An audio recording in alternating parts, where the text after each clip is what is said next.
When I was little, I used to argue with my sisters about who would be the bride of Christ.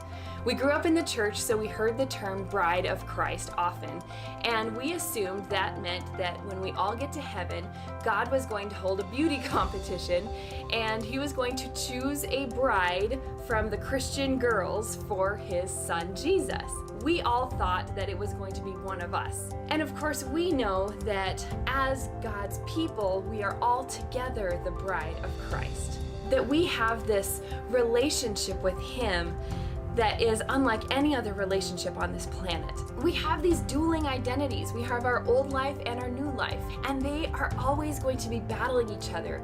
And so as long as we are human beings, we are going to fail. And I understood this as a child because I looked at myself and I thought, there is no way that Jesus is going to choose me to be his bride, because I am not the shining example of purity and gentleness and kindness and faithfulness that Jesus deserves. But then I looked at my sisters and I thought, they're not going to be a shining example of Jesus's bride either. So if he picks one of them, this whole thing is really messed up. And don't we do that? Don't we do that when we look at the people in our churches and we think it can't be her, it can't be that family, and we get disappointed because we all feel inadequate. And that is 100% exactly what is happening. We are all falling short of being the bride of Christ. God has no intention of letting us go. He has no plans on stopping the pursuit of our relationship with him. We don't deserve it. We don't deserve to be pursued by our good husband, Jesus.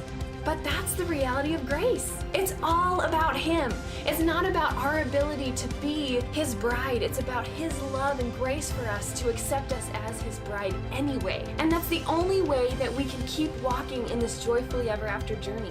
Because we will fail, but Jesus will never stop pursuing us. And that is what keeps us moving forward in our relationship with him. Because it's not about our ability to live out this joyfully ever after journey and do it right all the time. It's about his ability to love us when we fail. And that's what gives the world a picture of hope.